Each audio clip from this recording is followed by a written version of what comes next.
दोस्तों नमस्कार। Pune pores car accident मामला काफ़ी सुर्खियों में आ चुका है और इसको लेकर के अब बहुत चर्चा हो रहा है अलग अलग प्लेटफॉर्म के ऊपर।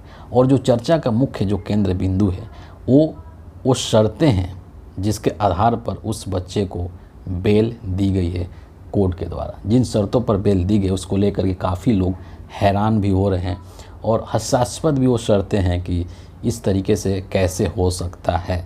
इन सब बिंदुओं को लेकर हम इस वीडियो के अंदर चर्चा करने वाले हैं, लेकिन मामला समझ लेते हैं कि पूरा आखिर मामला क्या है। 18 मई का ये मामला है।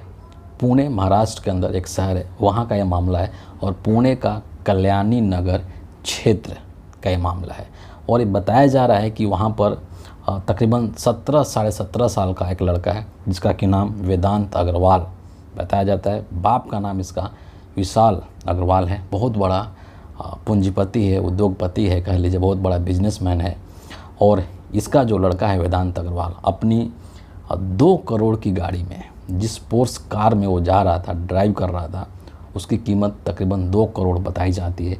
और बहुत तेज़ गति से वो गाड़ी चला रहा था और उसने उसी तेज़ रफ्तार के साथ में 2 बाइक सवारों को टक्कर मार दी। टक्कर इतनी तेज़ लगी कि उनकी मृत्यु हो गई। वो लोग स्वर्ग सिधार गए। उनका जो नाम बताया जा रहा है अनीस अवधिया हैं और अश्वनी कोस्टा हैं। ये लोग सॉफ्टवेयर इंजीनियर बताए जा रहे हैं पेशे से और इनकी वहीं पर मृत्यु हो जाती है। अब इस चीज़ को लेकर के जब वहाँ पर लोगों ने, पुणे के जो लोग हैं, उन्होंने जब उसको पकड़ा, लड़के को, वेदांत अग्रवाल को, तो उसको पुलिस के हवाले किया गया और पुलिस ने उसके ऊपर अपना जो कानूनी प्रक्रिया होती है उसको लेकर के थाने में गई। जो कानूनी प्रक्रिया होती है उसको करना प्रारंभ किया।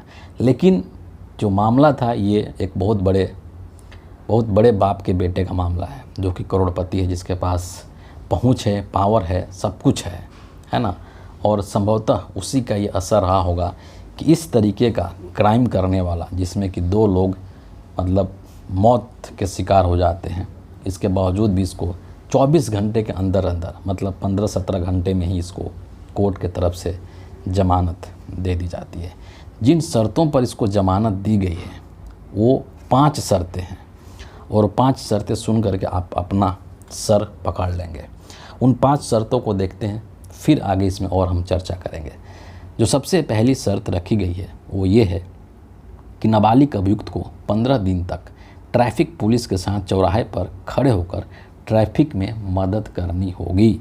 इसके साथ ही ट्रैफिक नियमों को समझने के बाद एक रिपोर्ट तैयार कर आरटीओ को सौंपना होगा।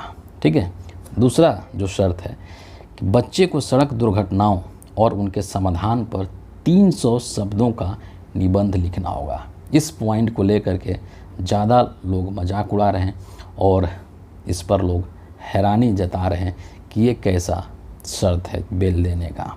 तीसरा जो पॉइंट है कि नाबालिग को शराब छोड़ने के लिए मनोचिकित्सक विशेषज्ञों से इलाज कराना होगा। चौथा शर्त है नाबालिग को शराब से छुटकारा पाने के लिए मुक्तांगन व्यसन मुक्ति केंद्र की मदद लेनी चाहिए। और 5वां जो शर्त है, अगर भविष्य में वह कोई दुर्घटना देखे तो उसे दुर्घटना पीड़ितों की मदद करनी होगी।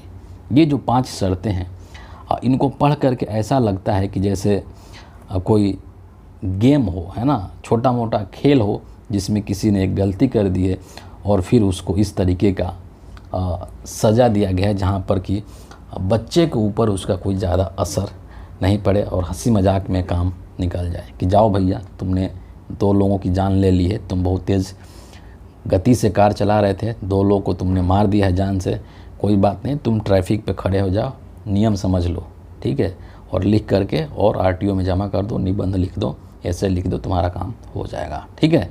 2 लोगों की जान की कीमत 300 शब्दों का निबंध है और ट्रैफिक नियम को समझना ही 2 लोगों की जान की कीमत है। इससे यही अंदाज़ा लगाया जा सकता है। यहाँ पर इस बात का भी समझना ज़रूरी है कि ये जो अमीर बाप का जो औलाद है वेदांत अग्रवाल, ये शराब के नशे में था। समझ रहे हैं बात को, मतलब ड्रिंक एंड ड्राइव, शराब के नशे में धुत था और ये गाड़ी चला रहा था। दूसरी चीज़ कि चूँकि 17.5 साल का है, 17 साल कुछ महीने इसकी उम्र बताई जा रही है, तो जाहिर तौर पे इसका लाइसेंस नहीं बना होगा। मतलब क्या है कि बिना लाइसेंस के गाड़ी चला रहे थे भाई साहब। तीसरी चीज़ कि गाड़ी जो थी वो बिना नंबर प्लेट की थी। सोचिए मतलब कितनी सारी धाराएं यहाँ पर लग सकती हैं, लेकिन इन सब चीज़ के बावजूद उस लड़के को विदिन 24 आवर्स उसको ज़मानत दे दी गई। और किन शर्तों के साथ ज़मानत दी गई वो मैंने आपको सजा कर ही दिया, आपने उसको सुन ही लिया है।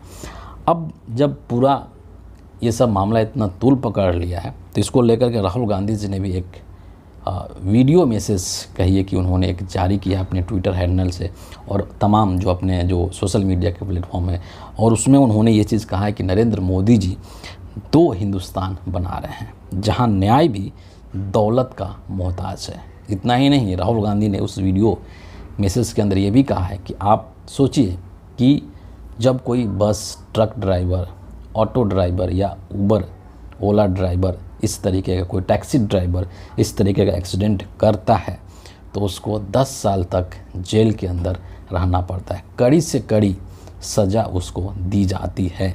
लेकिन यहाँ पर जो लड़का है, चूँकि वो एक दौलतमंद बाप का बेटा है जिसके पास अथाह संपत्ति है, तो शायद इसीलिए कोर्ट उसके साथ इस तरीके से नरम रवैया अपना रहा है।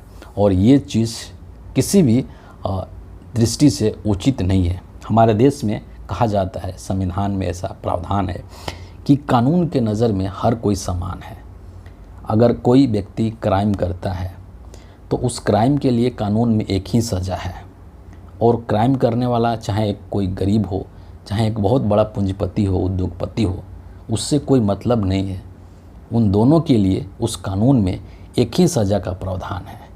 लेकिन व्यवहारिक जीवन में, प्रैक्टिकल लाइफ में हम लोग अक्सर ये चीज़ देखते आ रहे हैं। अक्सर हमें समाचार में सुनने को, देखने को मिलता है, जहाँ पर हम पाते हैं कि कई बार ऐसा होता है कि जो दौलतमंद लोग हैं, जिनके पास बहुत संपत्ति है, पावर है, पैसा है, पहुँच है, बड़े बड़े नेताओं से अप्रोच है, अक्सर कानून उनके सामने बौना होता हुआ प्रतीत होता है। और उसी का एक एग्जाम्पल ये भी है, पुणे के अंदर जो ये कार एक्सीडेंट हुआ है जिसमें कि 2 लोगों की मौत हो गई है।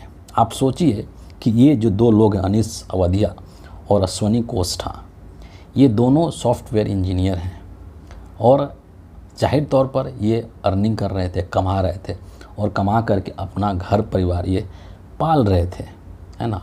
और इनकी मृत्यु हो गई।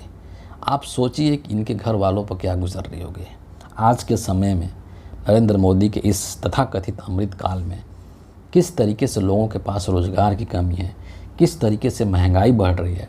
और वैसे सिचुएशन में अगर किसी घर के अंदर कोई कमाऊ व्यक्ति है जो कि अर्न कर रहा है, अगर वो चला जाए, उसकी मृत्यु हो जाती है, तो सोचिए उस परिवार के ऊपर कितना आर्थिक संकट आने का एक बहुत बड़ा वो हो जाएगा कि उसका परिवार आर्थिक संकट से जूझने को मजबूर हो जाएगा। अगर मान लीजिए कि उसके घर में कोई और अदर पर्सन कोई अर्निंग करने वाला नहीं है तो उसके घर की स्थिति क्या होगी।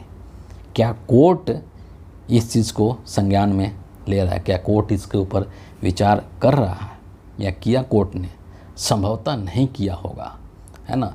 लेकिन ये चीज़ें हमारे देश में आम हो गई है। मतलब अक्सर ऐसा हम देख रहे हैं कि ये सब चीज़ें होती रहती है, जहाँ पर इस तरीके के जो बड़े लोग हैं उनको एक तरीके से रियायत दे दी जाती है। हालांकि जब ये मामला इतना ज़्यादा तूल पकड़ लिया तो पुणे के जो पुलिस कमिश्नर है अमितेश कुमार, उन्होंने कई सारे बाइट्स दिए, मीडिया वालों को बताया कि ऐसा कुछ भी नहीं है और हम लोग इसमें कड़ी से कड़ी कार्रवाई कर रहे हैं, जो पॉसिबल है वो कार्रवाई कर रहे हैं और किसी भी तरीके की कोई रियायत नहीं है। हालांकि ये अलग बात है कि जो रिपोर्ट्स निकल करके आई है उसमें ये भी चीज़ कहा गया है कि ये लड़का जो है वेदांत अग्रवाल, एक अमीर बाप की बिगड़ी हुई औलाद जो है, जब ये थाने में गया था तो उसको पिज़्ज़ा खिलाया गया था। आप समझ सकते हैं कि एक सामान्य अगर ड्राइवर थाने में चला जाए इस तरह के एक्सीडेंट करके तो पुलिस वाले उसको पीट करके उसका कचूमर निकाल देंगे। लेकिन यहाँ पर चूँकि ये दौलतमंद बाप का बेटा था इसीलिए इसको पिज़्ज़ा खिला करके इसका स्वागत किया गया। ये सब चीज़ें हिंदुस्तान के अंदर होती है और इसीलिए कहा जाता है कि जो पैसे वाला है ना, उसके लिए कोई नियम कानून नहीं है। वो अपने पैसे के बल पे, अपने पावर और अप्रोच के बल पर सब कुछ को अपनी मुट्ठी में कैद कर सकता है।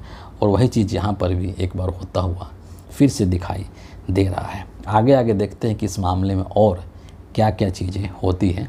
फ़िलहाल इस वीडियो का इतना ही है। आप सभी का बहुत बहुत धन्यवाद।